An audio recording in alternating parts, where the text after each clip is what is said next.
The National Commission for Culture and the Arts of the Philippines is the official arts council for the Philippines. It is the overall policy-making body, coordinating and grants-giving agency for the preservation, development and promotion of Philippine arts and culture, an executing agency for the policies it formulates, and tasked to administering the National Endowment Fund for Culture and the Arts, fund exclusively for the implementation of culture and arts programs and projects. History. The first attempt to operationalize the 1935 provision on arts and culture took place after almost 3 decades. On August 4, 1964, President Diosdado Macapagal signed into law Republic Act No. 4165, otherwise known as the National Commission on Culture Law. The law mandated the creation of a National Commission on Culture which was designated as the lead agency in the formulation of an integrated and coordinated national policy on culture. Senator Maria Calor Katigbak, the principal author of the law, was prompted by 2 events to submit it for legislation. 1. The Philippine exhibit at the Seattle World Fair prepared by the Department of Commerce and Foreign Affairs failed to include a portion on Philippine culture.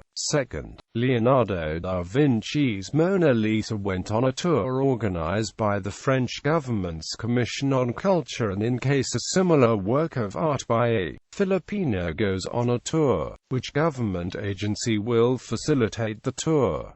She felt that these gaps may be addressed by creating the said commission. Upon signing the law, President Macapagal immediately appointed 6 commissioners: Lamberto Avellana for drama and cinema, Napoleon Abueva for sculpture, Celso Caranungan for literature, Trinidad Delgado for music, Carmen Adavoso for dance, Purita Calor Ledesma for painting, and Carlos Fernandez as representative of the general public. But that was how far the commission did go. The names were not even submitted to Congress for confirmation. The members were not also able to meet as a body, for they were not enough to constitute a quorum. Purita Calor Ledesma blames politics for the unfortunate outcome of the commission. Politics soon spread its tentacles over the project, aborting it and thwarting all our efforts. Many people wanted to put a finger in the commission pie, and they asked President Macapagal to appoint them to the commission. It was rumored that there were a total of 600 applicants, and since it was re-election year, the president didn't want to displease anybody. As a result, the law was never implemented and the commission never got to first base.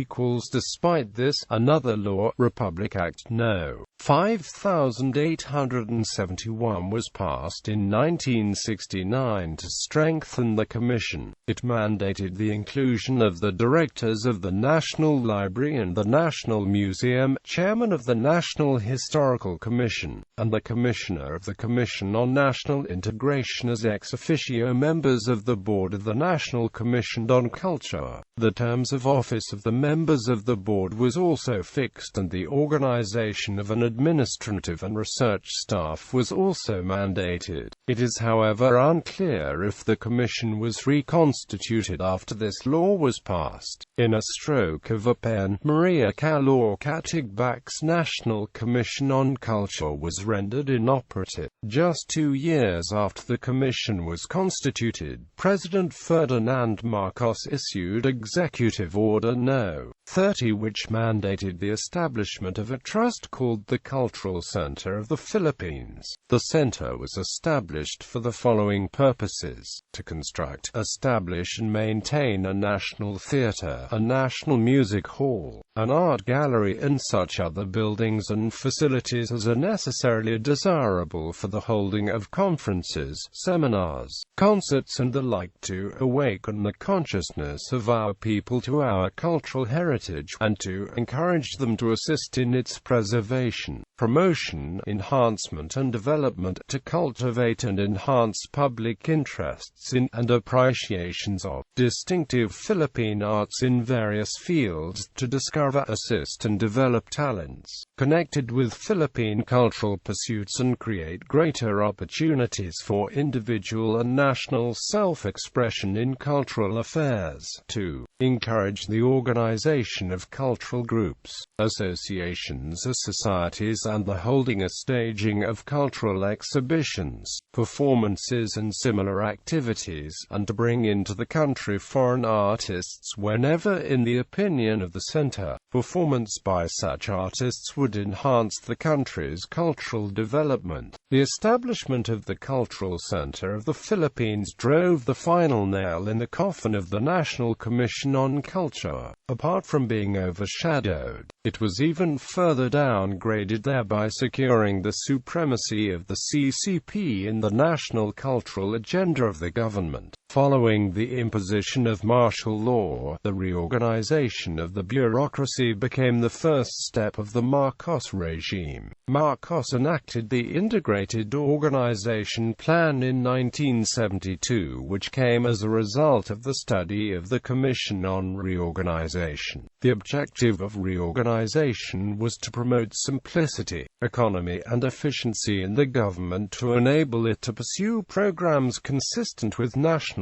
goals for accelerated social and economic development and to improve the service in the transaction of the public business in government agencies. With this, the National Commission on Culture was recommended for abolition and its functions and applicable appropriations were to be transferred to the National Institute of Arts and Letters. From an office under the Office of the President, the institute was recommended to be placed under the Department of Education. It was intended to assume responsibility for establishing an integrated and coordinated national policy of arts and letters and in formulating and implementing a national development and promotion program in Philippine arts and letters. It was recommended to be governed by a board of trustees composed of a chairman of recognized competence in the field of arts and letters, the director of the National Library, the director of the National Museum, the chairman of the National Historical Institute, and a representative from each form of Philippine arts and letters: music, drama, painting, sculpture, architecture, literature, and dance. The commission was abolished, but the Institute of Arts and Letters was not created. Looking through the annual reports of the Department of Education and Culture in the 1970s, only the Institute of National Language, the National Library, the National Historical Institute, and the National Museum remained under the Department of Education and Culture. The successful overthrow of the Marcos administration in 1986 provided the necessary impetus to inspire the different sectors of society to rally behind the new government towards the restoration of democracy. In March 12, 1986, an assembly of artists called the Alliance of Artists for the creation of a Ministry of Culture drafted and adopted a proposal for the establishment of a Ministry of Culture. The group cited the inability of the Ministry of Education, Culture, and Sports to devote time and attention to cultural planning due to the gargantuan task of addressing the problems of the educational system. Moreover, it also made reference to the previous dictatorial regime's employment of culture as a self-serving instrument to consolidate its power over the people. President Corazon Aquino responded to this clamor by issuing Executive Order 118 on January 30, 1987, which established the Presidential Commission on Culture and the Arts. It was a diminutive agency compared to the proposal of AACMC, but the said order was cognizant of the existence of specialized cultural agencies and that these should only be placed under the umbrella of one agency to coordinate their efforts. Then National Museum Director Father Gabriel Casal recognized the benefit of such setup. For the first time, cultural agencies are able to come together and discuss common problems, challenges, and needs. By being together under Philippines.It, we can consolidate our resources and avoid duplication of programs, thereby maximizing funding and training. Cultural agencies want to become more useful to the general public. Further, the promulgation of the 1987 Constitution not only renewed state commitment to culture and arts, but it also developed a balanced approach towards its various expressions such as artistic creations, historical and cultural heritage, and cultures and traditions of indigenous communities. Section 14. The state shall foster the preservation, enrichment, and dynamic evolution of a Filipino national culture based on the principle of unity in diversity in a climate of free artistic and intellectual expression. Section 15.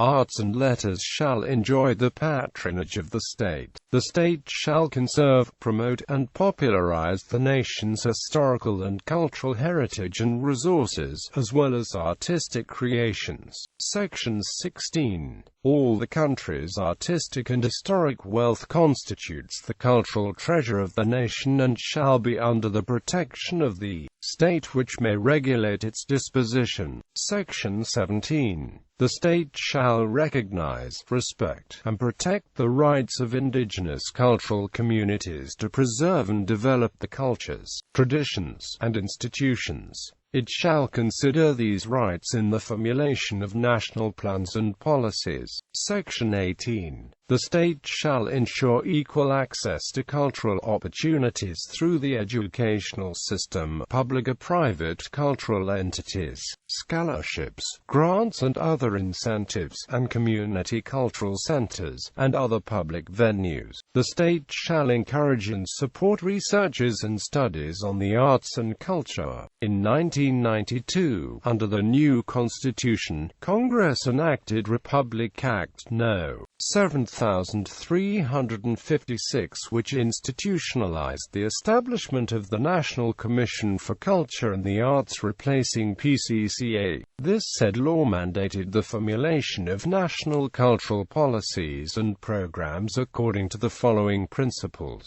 A. Pluralistic, fostering deep respect for the cultural identity of each locality, region or ethno-linguistic locality, as well as elements assimilated from other cultures through the natural process of acculturation. B. Democratic, encouraging and supporting the participation of the vast masses of our people in its programs and projects. C. Non-partisan, open to all people and institution, regardless of creed, affiliation, ideology, ethnic origin, age, gender or class, with no organized group or sector having monopoly of its services. And D. Liberative, having concern for the decolonization and emancipation of the Filipino psyche in order to ensure the full flowering of Filipino culture. The establishment of the NCCA prompted the cultural agencies that were attached to it by virtue of the same law to review its existing mandates and programs to harmonize the delivery of cultural services.